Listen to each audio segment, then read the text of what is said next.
Welcome back to another episode of the Complete Game Podcast. I'm your host, Casey Guerin, and it's been a while. I've been extremely busy. That's on me. I've been busy. I've been lazy. I haven't put in the time to get some episodes out there for everybody. That's on me. That's my bad. I really didn't finish those post-NFL draft winners and losers, but fantasy drafts are going to be happening in a week or two. I'm going to try and reboot this thing, try and get as much content as I can out there in the next couple weeks. I'm going to try and get everybody prepared for their drafts. I'm back. I'm going to try and deliver as much content as I can here. I want to help everybody get better at fantasy football, be ready for draft season in a few weeks here. Season's coming quick, and I've been slacking on the podcast here. I haven't been doing much. It's been over a month since I've done an episode. But I'm trying to get back here for everybody. I'm trying to deliver as much content as I can here in a short amount of time. So I think what the plan is going to be going forward here for the next couple of weeks is I'm probably not going to go for the longer episodes, those 45-minute episodes. I'm going to try and give short 20 to 30-minute episodes. These short burst episodes, you can listen to them on your way to work, listen to them on your way home from work, when you're doing a workout, whatever it is. I'm going to try and deliver just relatively shorter ones, 20 minutes, half an hour at the most. Just run through some things by position.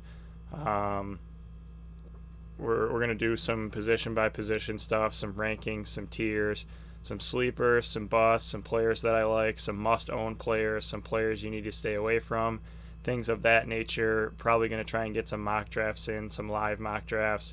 I will hop in a mock draft and get myself on video and stuff, capturing on video what my picks are, what my thoughts are, going through pick by pick, round by round, just saying what I'm looking for, what players I like, in what spot, in what round. I'm going to try and get as much of that done as I can in the next few weeks before people have their drafts. But as far as things go, we're going to start back up here today. We're going to start with the quarterback rankings and tiers. So what I kind of did was I made my own quarterback rankings. I made my own overall position by position rankings this year. And the issue is that I didn't really put any projections into it this year. Like I said, I've been busy. I have stuff going on. I have other things going on. I've been extremely busy. I didn't have a chance to do solid projections and kind of project things out stat-wise. So it's kind of a rough estimate. Hopefully those listening will trust my analysis and trust my rankings. But I think the rankings are really, really solid. Even though they aren't stat-based projections, I put a lot of time and effort into them. I put a lot of thought into these rankings. I put a lot of time into it. So please listen carefully. I think the analysis will help for your upcoming draft. And since there really are no stat projections here, don't listen to as much as the individual ranking, like 1, 2, 3, 4, 5, 6, whatever, but listen for the tiers. So the tiers are huge here. The tiers are going to be huge for your draft. When you're using tiers to draft and you're grouping players together and you know where those tier breaks are, when maybe the tier breaks off and maybe you don't want to draft a quarterback anymore because the tier is gone that you want, or one of those upper tiers are gone, so you wait for another tier of quarterback. So even without the stats, even without the projections, having guys ranked in tiers and having tiers grouped together is extremely important when you're drafting. If you have your draft upcoming soon and you're looking to draft a quarterback, maybe those top tier guys aren't there, so maybe you're going to wait later in the draft for a lower tier guy or things of that nature, or maybe you can get a guy in the same tier as somebody else a few rounds later in your draft.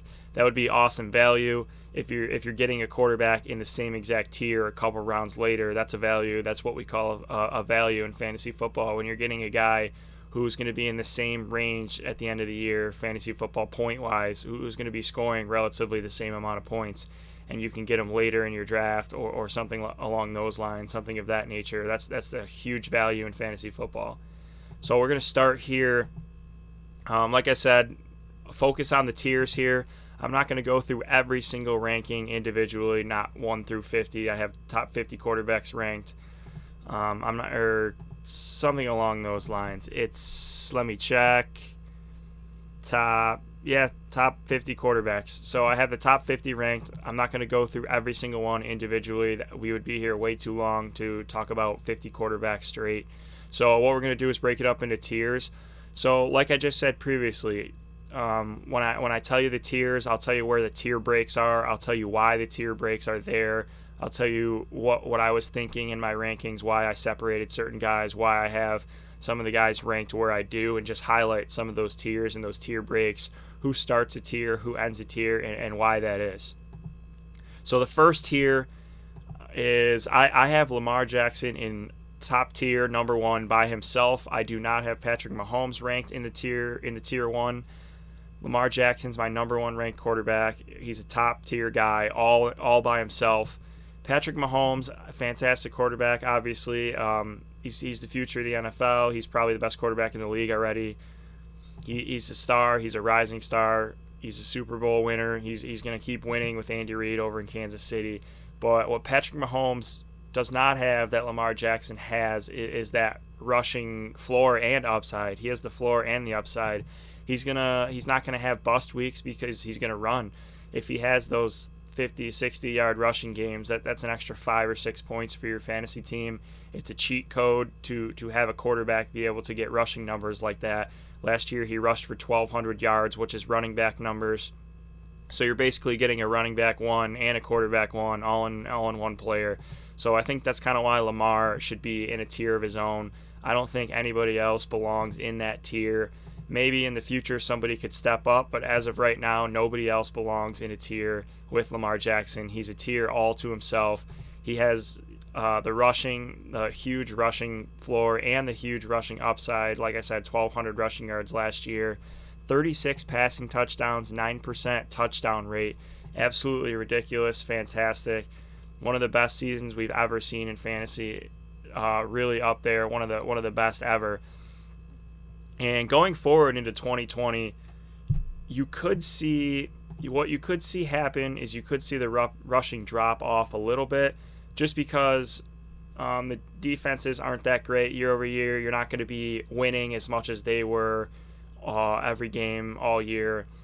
When you, like what happened last year was they were always winning, they were always ahead. And when you're always winning and you're always ahead, you're not really throwing that much. You're just run out the clock when you're ahead by a lot. Lamar would come out of the game. He would come out of the game early, and you would get your 25 to 30 points from him every week, and he wouldn't even play the fourth quarter sometimes. He wouldn't play the second half of the game. And it's hard to project a defense to be that good again. It's hard to project them to be winning by a lot. And for fantasy this year going into 2020, I don't think it's smart to assume that the script is going to be the same. I don't think it's just going to be the exact same thing. They're going to go up ahead early in every game, and they're going to be winning by a lot. So what you could see happen this year is that you might see the rushing drop a little bit, but I actually think the pass attempts could go up this year for Lamar Jackson. I think now that teams have seen him for a whole season as a starter, they're going to focus on the rushing. Defenses are going to dial in on how to stop him rushing, and they're going to force him to throw the football this year in 2020. Defenses they're going to say, we're not allowing Lamar Jackson to run all over us. We're going to make him pass. We're going to make him use those wide receivers that he has and Mark Andrews. We're going to make him use his weapons, Hollywood Brown. We're going to make him use those guys. We're going to make him be an accurate passer, and we're not going to let him rush all over us. So what you could see happen is a drop in the rushing stats this year for Lamar. But you could potentially see, if games are closer, if they're stopping him in the run game, you could potentially see the pass attempts increase. And therefore, even if his rushing decreases, his pass attempts are likely going to go up this year. So he's still going to stay in that top tier. He's still in that tier all on his own. He might pass better this year than he did last year. Like last year, he had a great year passing. Like I said, that 9% touchdown clip is ridiculous. That's an extremely high number for those that don't know. 9% touchdown rate is super high to throw for a touchdown on 9% of your passes. So you could see him actually be a better passer this year, pass for more yards. I don't know about more touchdowns. 36 was a lot, but you could see him passing for more yards, more pass attempts. The rushing floor is still going to be there. That's why he's in the first tier all on his own. The rushing floor is going to be there. I don't know if the rushing rushing ceiling, the upside is going to be there this year, just because defenses are going to try and dial in on him. They're going to force Lamar to throw, and when they're forcing Lamar to throw, you're going to see him get more pass attempts this year. He's going to pass more. So if those passing numbers do go up, those pass attempts, those passing yards numbers do go up, he could still be the number one quarterback in fantasy this year, no doubt at all. And going on to the second-ranked quarterback, so Lamar, like I said, in a tier by himself. He's in a tier all on his own. And in addition to Lamar here, one last point is, like I said a little bit earlier, they were winning by a lot all the time. He would come out in the game. That's probably not going to happen again. You can't project them to be winning by 30 every game now after it happened last year. If that happens again, then they're going to go down as one of the best offenses in NFL history, one of the best teams in NFL history if they're just rolling teams by 30 all the time and they're ahead by 30 in the fourth quarter or whatever. So let's say the games are a little closer this year. They're stopping Lamar running. They're forcing Lamar to pass. Let's say the games are a little closer, and now you have Lamar in the fourth quarter. Maybe the games are closer. Maybe you have him not coming out of the game. You have him still trying. You have him still on the field trying to score points, rushing, getting the team down the field, scoring extra points, getting into field goal range for Justin Tucker, trying to score extra touchdowns at the end, insurance points. Maybe you see him play the end of the games this year because the games might be a little closer. So Lamar Jackson, even though last year was the best of the best, as high as you can get, I still think he can get back to that point in terms of overall fantasy points scored, just because he could be in the game later more this year. He could be in the game. He might not get taken out this year, just because it's hard to project that again. It's hard to say, yeah, they're going to be ahead, they're going to take him out a few times like they did last year, and I don't see that happening again, because that's just hard to do again in a second straight season. So Lamar is in that top tier all by himself. He has that rushing floor with some rushing upside, and this year, like I said, you could see him taking a step forward passing-wise. You could see him taking that next step forward, having to pass more this year. Defenses are going to focus on his rushing. His pass attempts could go up. His passing yards could go up. He could have another... There's really no reason at all why he shouldn't be the number one quarterback in fantasy this year, or at least a safe bet for the top 5. So after that, it's a tier break. I really do think Lamar is in a tier all by himself. It's a tier break. So we're going on to the next tier. So tier 2, starting off with tier 2, all quarterbacks in tier 2 that I have the potential to finish the season as the number one quarterback in fantasy. So number 2 ranked, Patrick Mahomes. Not much I have to say about Patrick Mahomes. Super Bowl winner, has Andy Reid, rocket arm, puts the ball wherever he needs to, up and down the field. He's got Tyreek Hill, Travis Kelce, all these weapons, Sammy Watkins, Mecole Hardman, everybody. He's going to dump it off to Clyde Edwards-Helaire this year. He's got Andy Reid as his head coach calling the plays. It's going to be an explosive offense. As long as Patrick Mahomes stays healthy, goes through the whole season healthy, he's going to be one of the best quarterbacks in fantasy this year. He's one of the best quarterbacks in the league, if not the best quarterback in the league already. He's a rising star. Patrick Mahomes, he has the weapons, he has the coaching staff, he has the environment, and if he's healthy all year, he's going to be one of the best quarterbacks in fantasy. There's not much else I need to say about Patrick Mahomes. Everybody out there is familiar with how good Mahomes is. He just signed a 10-year deal. Everybody knows how good he is. He's number 2.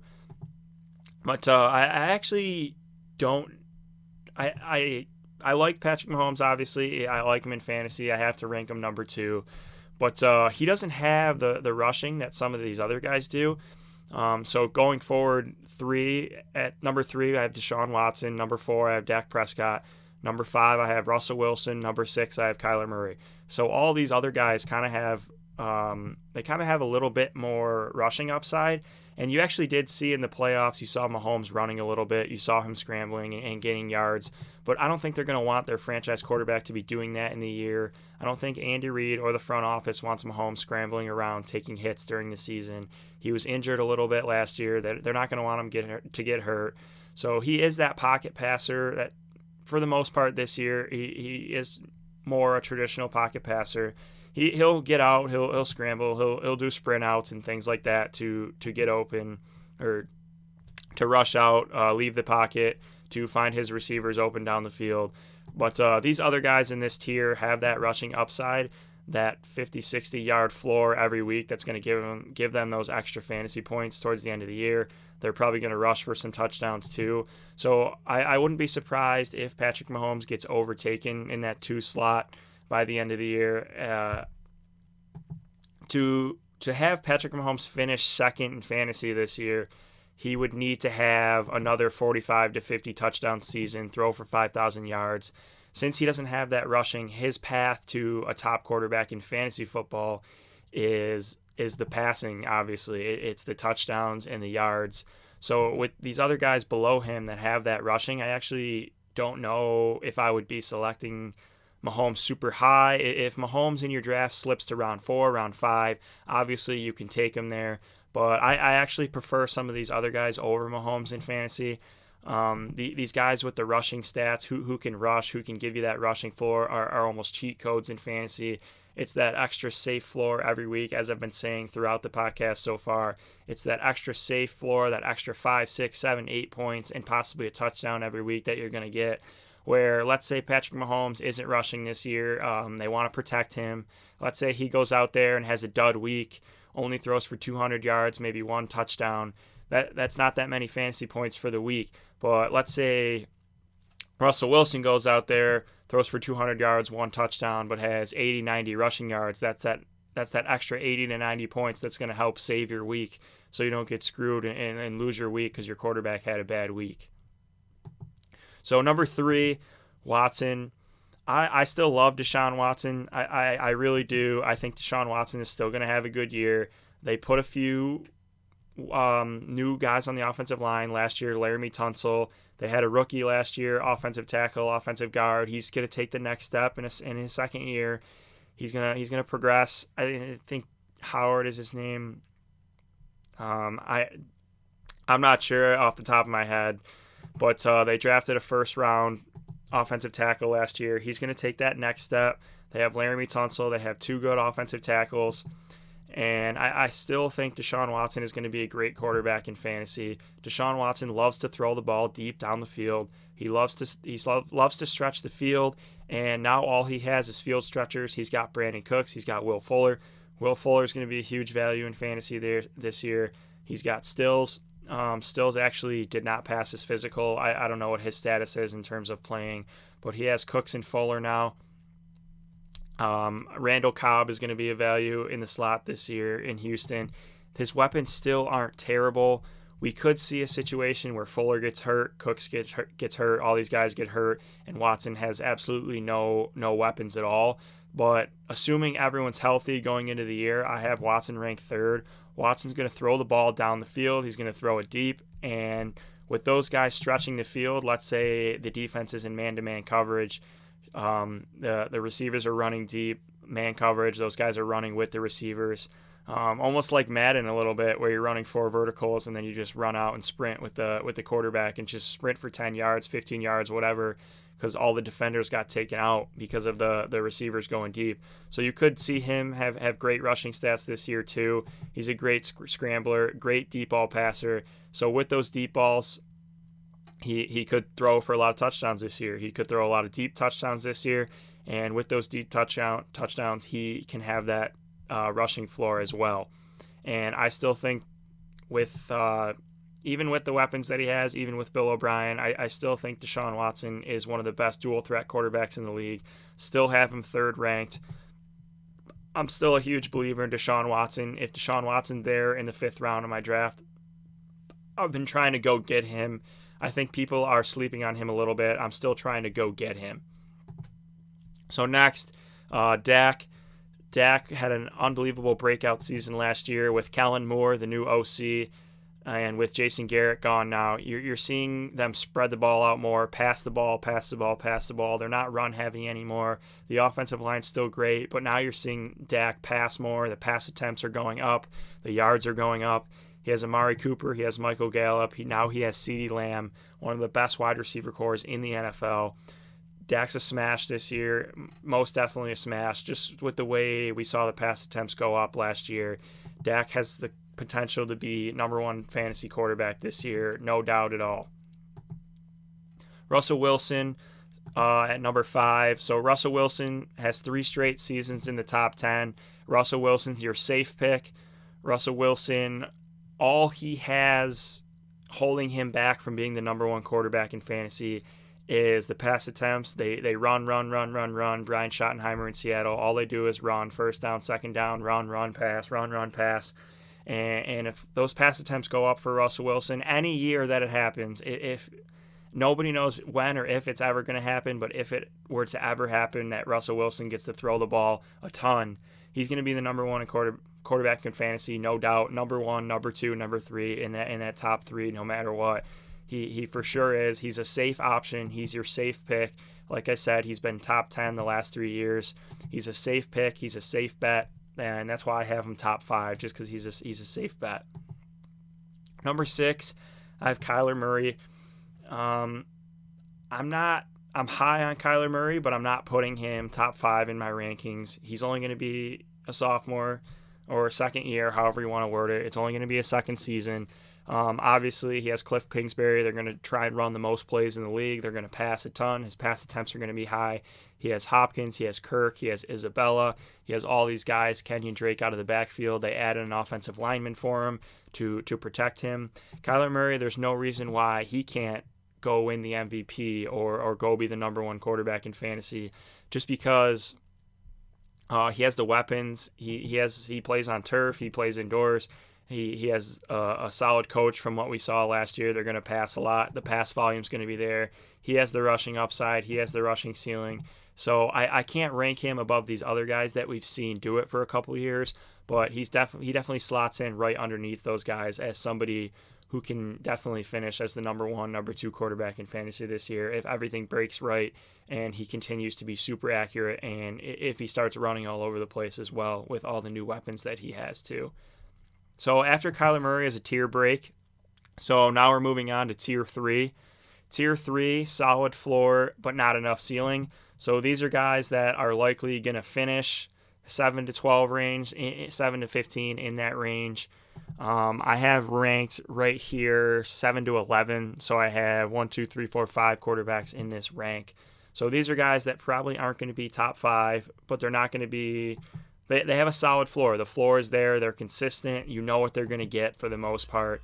You know what they're going to give you in fantasy every week. By the end of the year, you know what they're going to give you, but they're probably not going to finish top 3, top 5. They don't really have the upside that those other guys do. So we have Matt Ryan, Josh Allen, Carson Wentz, Drew Brees, Aaron Rodgers. That's 7 through 11. 7 Ryan, 8 Allen, 9 Wentz, 10 Brees, 11 Rodgers. So Matt Ryan, one of the most consistent passers in the league. He plays in a dome 9 times a year, 8 home games, 1 in New Orleans. He gets to play on turf in a dome. He has Julio Jones, Calvin Ridley, wide open passing offense. They drafted 2 first-round offensive linemen last year. Take that into consideration. They were hurt, banged up last year, those 2 new offensive linemen. They're going to take a step forward when it's hard to be good as a rookie in the NFL. So hopefully they take that next step forward. He's going to pass for probably over 4,000 yards. He's going to throw close to 30 touchdowns. He's that consistent guy.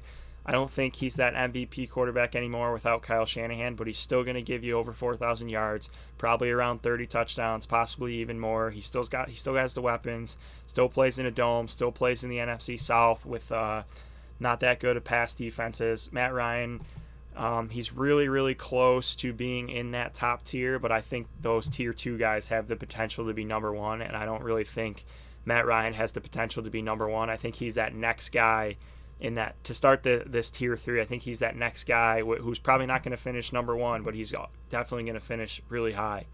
And then Josh Allen, he's got the rushing, and whatever you say about the accuracy, whatever you say about that, the team believes in him. All the players are rallying around him. Everyone believes in him.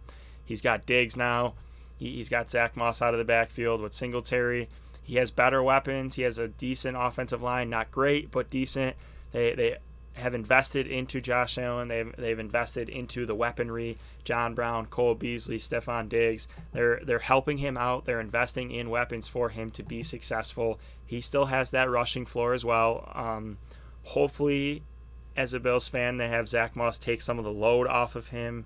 But for fantasy-wise, at least, Josh Allen's going to do whatever it takes to get the yards, to get the first down. He's going to do whatever it takes to win, and he's still going to have that rushing floor. That's why he's 8th. He's definitely a top 10 quarterback right now, regardless of the accuracy, because he has that rushing floor. They've invested into him. They've invested weapons into him. He has Diggs now. So Josh Allen definitely is one of the top guys this year, probably top 10. I have him next to Carson Wentz. I really think actually Carson Wentz could be a top guy this year, but he doesn't really have that rushing. I'm sure Philadelphia doesn't want to see him take any more hits, so he's not going to really have that rushing. But now he has Jalen Reagor. They've tried to add a few weapons for him. They tried to bolster the offensive line, try to add him weapons. And if Carson Wentz stays healthy, we've seen he can be the MVP of the league if he stays healthy. 8 or 9 I have him ranked. 9 is a safe spot. It's a decent spot. It's not too high. It's not too low. Top 10. If he's healthy, he should be solid. He should be solid. I don't see him, even if he's healthy, being the number 1, number 2 guy, like I said with some of these other guys. But he definitely has the potential to be a QB1, top 12 guy. And he's going extremely late in drafts right now. I've seen in plenty of drafts. You can get him in the later rounds, 7, 8, 9, 10 in some leagues. So I think he's actually worth a pick this year with some better weaponry this year. Could have another big season, and we just need to see him be healthy. And then you got Breeze and Rodgers, 2 veterans. Breeze he's gonna shoot out all the time at home on turf in the dome. He's gonna give you those big weeks. He's gonna give you those 300-yard, 4 or 5 touchdown weeks. Rodgers is kind of a shell of his former self because they haven't added any weapons for him. They didn't give many receivers in the draft. His weapons are poor right now, but he's still Aaron Rodgers. He can still put the ball on a dime at any time he wants. So he's still in the top 12 of my rankings right now, but I'm not really high on Aaron Rodgers without solid weapons. The next tier, so that's the tier break. So we're going into tier 4. Tier 4, we have guys that are volume passers who rely on pass volume to throw a lot, or guys with high or with plus weapons or a good coach. So we're looking at anybody who throws the ball a lot, or guys we could be higher on because they have good weapons or a good coach. We got Matthew Stafford to start the tier off, ranked quarterback 12. Galladay, Jones, he's going to pass a lot. He's going to throw the ball downfield. He's going to take chances. He's got Hawkinson too. He's going to take chances. He's going to put the ball into traffic. And he was doing unbelievable last year in fantasy until he got injured. We got Stafford. We have Brady with Godwin, Evans, Gronk, O.J. Howard, all these guys. Brady's 13th for me. He's got the weapons. Bruce Arians likes to pass. Bruce Arians likes to spread it out. That kind of West Coast offense a little bit. Pass all over the place.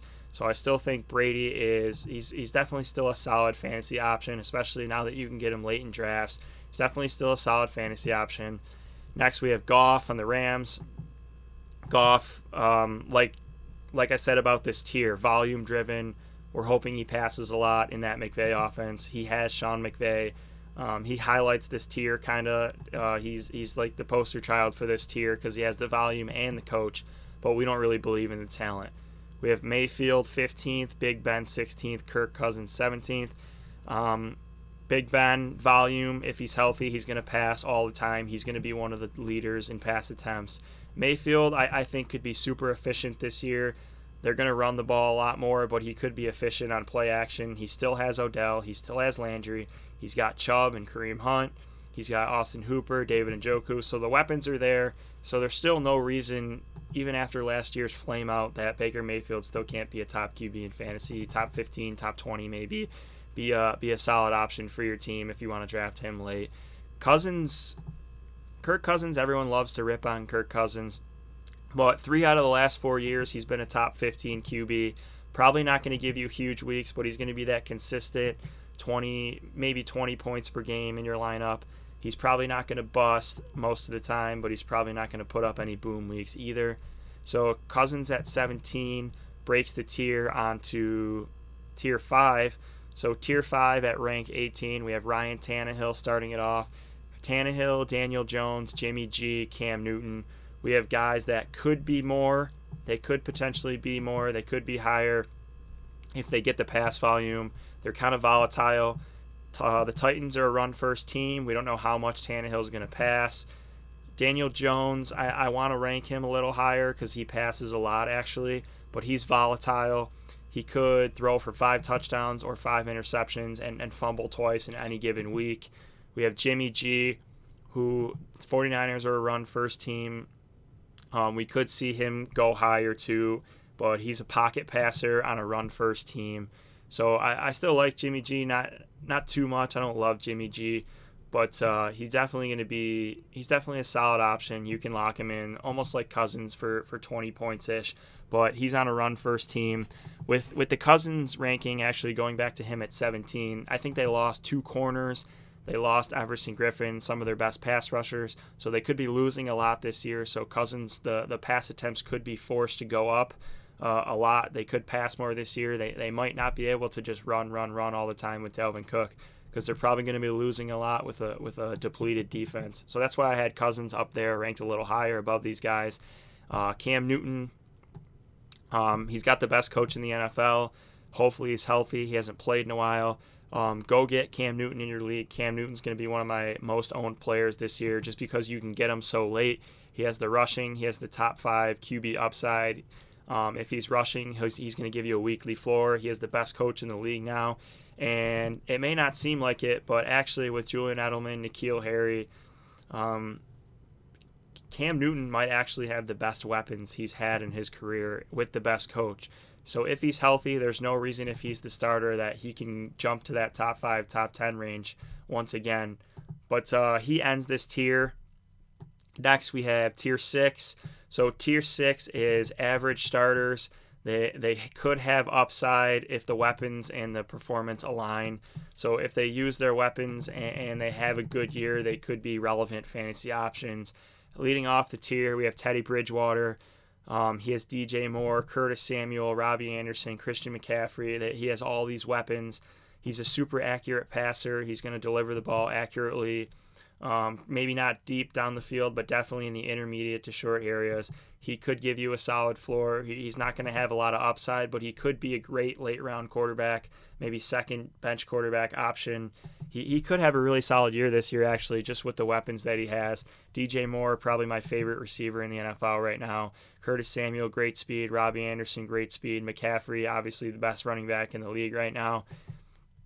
So Teddy Bridgewater leads off this tier of the average QBs who could potentially be more.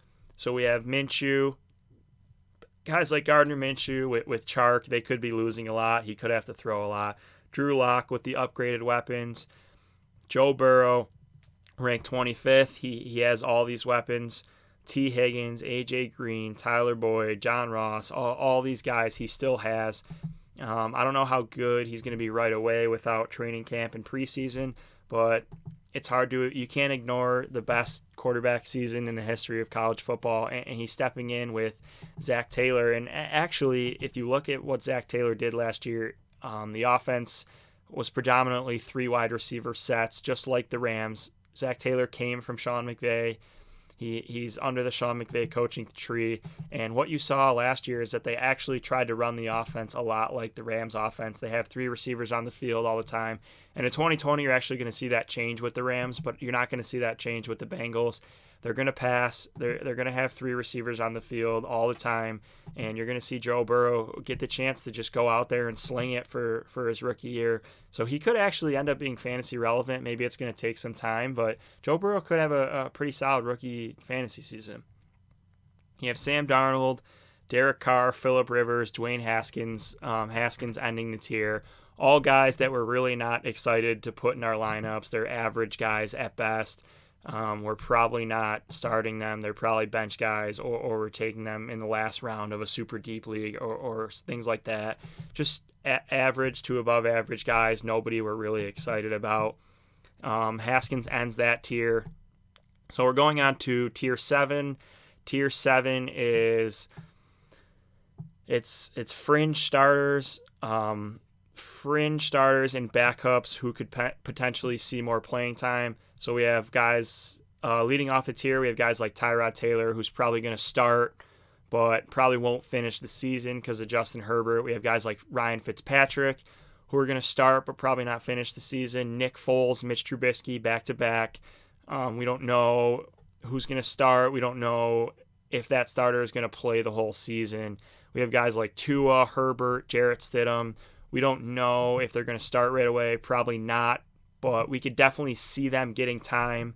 So with this tier, it's guys that are either going to start right away and lose the job by the end of the year, or end up taking the job late in the year just for whatever reason, because they're a rookie, because the other guy didn't play well. It's this tier where you're probably only going to get like half season of production, 8, 9, 10 games, whatever, in that range, and then the other guy's going to take over.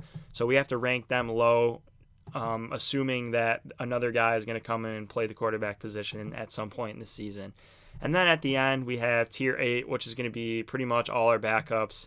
Taysom Hill, Marcus Mariota, Andy Dalton, Case Keenum, Jacoby Brissett, RG3, Jalen Hurts, Brett Hundley, Kyle Allen, Jordan Love, Joe Flacco, Mason Rudolph, Will Grier. That's the end of the top 50. So that Tier 8 is 38 through 50.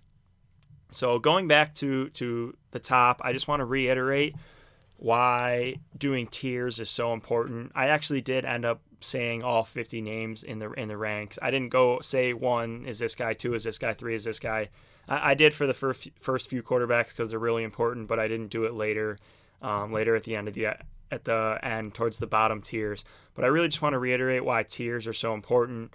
Tiers in a draft will show you who's worth taking at a certain point. So let's say you're in the 5th round of your draft and Mahomes, Watson, Prescott, Russell Wilson are all off the board. It's the 5th, 6th round and Murray's still there.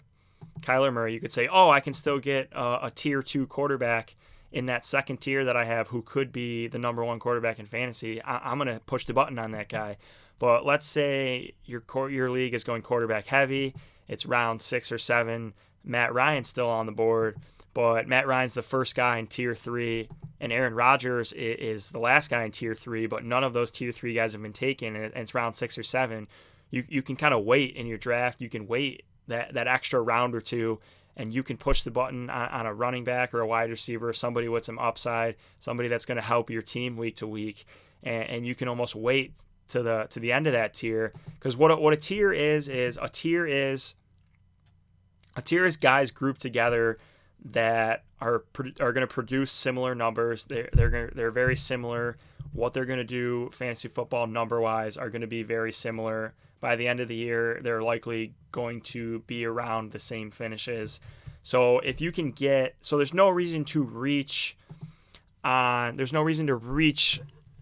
for the first guy in a tier when you can get the value and get the bottom guy in a tier 2 rounds later in your draft. Because if they're in the same tier, they're going to finish around the same area anyway by the end of the year.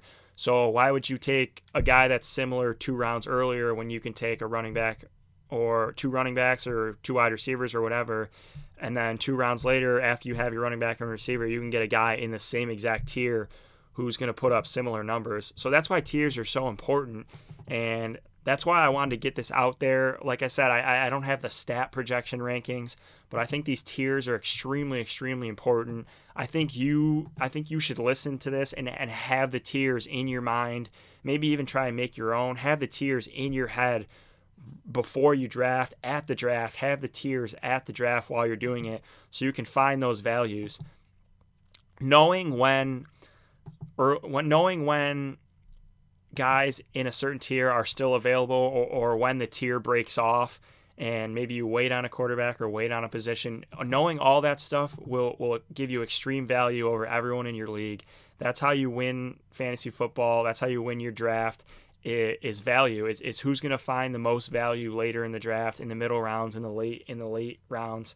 Everyone's drafting top tier players in the early rounds, obviously. So how you win in fantasy at your draft is finding the value. So there's no reason of drafting. There's no reason to draft. I don't know. I've said it a bunch of times already now. I've said it a few times. There's no reason to draft the first guy in a tier when you can still draft higher tier. Let's say like Matt Ryan is a tier 3 quarterback, but let's say, and he's still on the board, but let's say there's still tier 2, tier 3, like higher running backs on the board or tier 2 receivers on the board. So you're going to want to take those tier 2 receiver running backs as opposed to a quarterback, because you can grab those higher ranked running back wide receivers, and then you can wait 2 rounds and go get Aaron Rodgers, who's in the same tier, who's going to give you similar production. And that's how you win in fantasy football. That value right there, where you just, instead of taking a quarterback, you just got a running back and a receiver who are high ranked, and you got a quarterback in the same tier. So that's why tiers are so important. That's why tiers are one of the most important things in fantasy. And without the stats, I wanted to give you my tiers. So just to go over it once again, we have Lamar, tier 1, all by himself. Tier 2, we have all the potential to finish number 1. Tier 3 are solid floor guys, but don't have enough ceiling. And so tier 2 is they all have the potential to finish number 1. Starts with Mahomes, ends with Kyler Murray. Tier 3, solid floor, but not enough ceiling. Starts with Matt Ryan, ends with Aaron Rodgers. Tier 4, they're volume passers or guys that have good weapons or a good coach that we really don't trust the talent. That starts with Matt Stafford, ends with Kirk Cousins. Tier 5, so we're at tier 5 now. Could be more if they have enough pass volume or volatile guys. Starts with Tannehill, ends with Cam Newton. Tier 6, we have average starters with potential upside if the weapons and their play and their performance align. So it starts with Teddy Bridgewater, ends with Dwayne Haskins. The next tier, tier 7, fringe backups, guys who probably won't be the starter the whole season. Starts with Tyrod Taylor, ends with Jarrett Stidham. The last tier are pretty much just straight backups. At rank 38, we start with Taysom Hill, end with the backup for the Panthers, Will Grier, who, if Will Grier ends up playing somehow, he does have those good weapons, like I mentioned earlier with Teddy Bridgewater. So top 50 ranked QBs right there for you. I listed all of them. If you have any questions, feel free to shoot me a message. Shoot me a text message if you know me. I'm at Casey_G14 on Twitter and Instagram. Please send me a message, direct message me, ask me a question. Why do I have guys ranked here? Why do I have these tiers here? Why is this tier break here? I tried to explain it as best I could, but if you want a more in-depth answer, I can give it to you. Those are the QB tiers and rankings. I'm going to try and get the running back done one as soon as I can. I'm going to roll through QB, wide receiver, running back, tight end, all those rankings and tiers, and I'm going to try and have those out as soon as I can. Like I said, I'm going to try and have it done. I'm going to try and run through these as fast as I can in the next 2 weeks before drafts. I hope this helps somebody out there, I hope it helps everyone, but I'm really hoping that this helps somebody out there, at least one person. I want to help fantasy football. I want to help all the knowledge that I have and help other people start to learn how to be better fantasy football players and help them win their leagues. So thank you very much for listening. Stay tuned for the next episode. Glad to be back helping everyone with their fantasy football drafts this season.